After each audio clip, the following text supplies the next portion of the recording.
ये अंतरयात्रा सूत्र कहता है, अंतरयात्रा गति पाती है स्वयं के भीतर संकल्प की अदम्य ऊर्जा को जन्म देने से।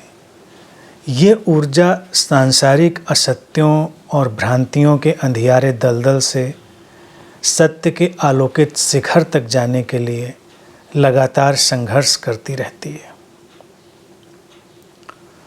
सूत्र कहता है कि संकल्प की अदम्य ऊर्जा को अपने भीतर जन्म देना होता है, उसी से ही अंतरयात्रा गति पाती है।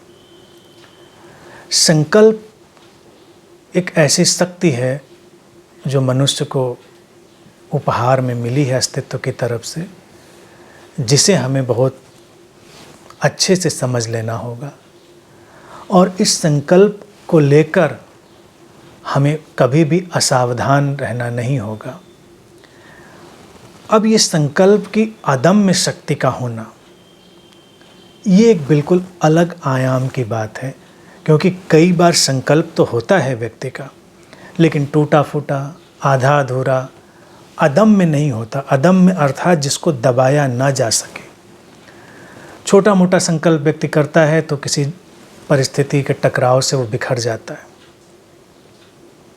अगर हमें, जैसा कि सूत्र कहता है, संसार की जो भ्रांतियां हैं, असत्य हैं, उनके अंधेरे से निकल कर सत्य के आलोकित शिखर तक जाना है, जो सत्य का प्रकाशित शिखर है, तो संकल्प हमारा कमज़ोर नहीं होना होगा, उसको अदम्य होना होगा, जिसे दबाया ना जा सके। और ये भी एक कंडीशनिंग है, अर्थात एक प्रोग्रामिंग है। हम अगर अपने को इसी तरह से ढालेंगे, इसी तरह से प्रोग्राम करेंगे, अपने आप को इसी तरह से विकसित करेंगे कि जो हमने तय किया है उसको हम करेंगे, जो हमने सोचा है उसके लिए प्रयास करेंगे, अपने प्राण डालेंगे, अपनी ऊर्जा डालेंगे, तो फिर जीवन में कुछ भी अच्छा घटने के लिए मुश्किल नहीं होती। सामान्य जीवन में भी अगर हमको कुछ चाहिए तो संकल्प का होना बहुत ज़रूरी है।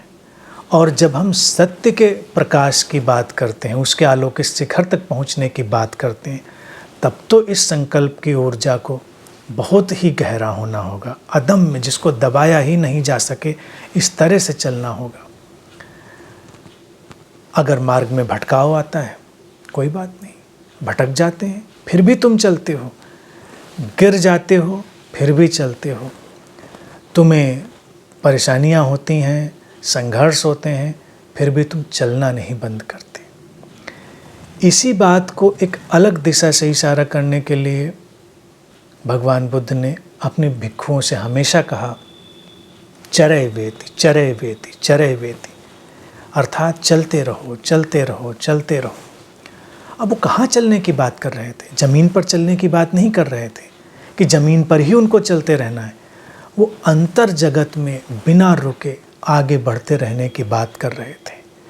परिस्थितियाँ कैसी भी हों, विषम हों, संघर्षपूर्ण हों, दुखद हों, असहयोगी हों, कैसी भी परिस्थितियाँ हों, लेकिन अगर तुम चरय वेति का संकल्प अपने भीतर रखते हो तो तुम अपनी शांति की तरफ, अपने ध्यान की तरफ चलते रहते हो।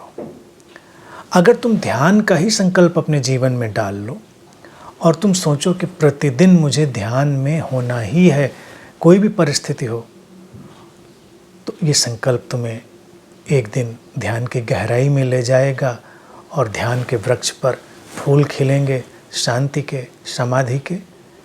लेकिन अगर तुम्हारा संकल्प कुनकुना हो, जरा सी कोई बात हो, इधर उधर तुम हो जाओ, तो फिर बात कहाँ बनेगी।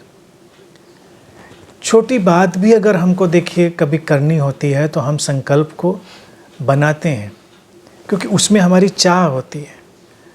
अब तुमने कोई मूवी का टिकट लिया, उदाहरण के लिए मानो, अब मूवी का शो तो फिक्स है, इस टाइम से शुरू होगी, तुम सारी तैयारी करते हो कि तुम वक्त से पहले वहाँ पहुँचो, क्योंकि तुम नहीं चाहते कि तुम्हारी जो प्रिय मूवी है वो छूटे, तुम उसको शुरू से देखना चाहते हो। फिर कई बार ऐसा होता है, परिस्थितियाँ ख़राब हो जाएं, कोई तुम्हारा दोस्त आ गया हो, रिश्तेदार आ गया हो, पानी बरस गया हो, तुम तब भी हर कोशिश करते हो कि हम जाएं, तो जब हम एक मूवी के लिए इतना संकल्प कर सकते हैं, तो क्या इससे कम संकल्प में जीवन में कोई और काम होगा? सत्य की जो तलाश है और सत्य के प्रकाशित शिखर तक जो पहुंचने की अभिलाषा है, अभीप्सा है, वो तो बहुत ही गहरे साहस और संकल्प की मांग करती है। इसीलिए सूत्र कहता है अदम्य संकल्प को जन्म देना है, यानी कि किसी भटकाव बिखराव उसकी परवाह नहीं करनी है। होता है जीवन में उतार चढ़ाव होते हैं, गलतियां होती हैं, तुम भटकते हो, लेकिन तुम चलते रहते हो और फिर कोई भी नहीं रोक सकता उस साधक को, उस खोजी को सत्य के उस शिखर पर पहुंचने के लिए।